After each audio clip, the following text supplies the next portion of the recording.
Ayan na nga at birthday ng aming daddy. Susurprise namin siya. Tara!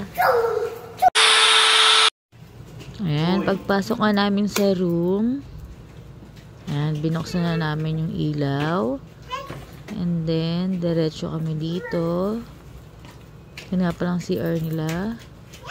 Kitchen and yung bed. May mirror. At ayun na nga.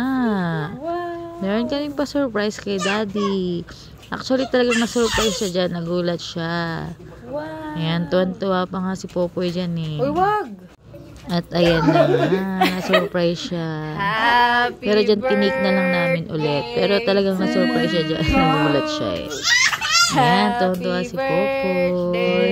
Ayan, happy birthday, daddy. Happy birthday! Ayan, may pa-wine ka pa. And then balloon. Thank you nga pala sa nag-decorate. Ayan, happy birthday, daddy. Yan ang birthday. Ay, daddy. Ayan si Popoy. Yan, happy birthday. Happy birthday.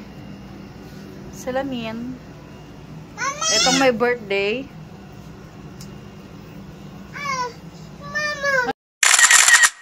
And syempre, hindi na mawala ang picture-picture. Ayan. Thank you for watching.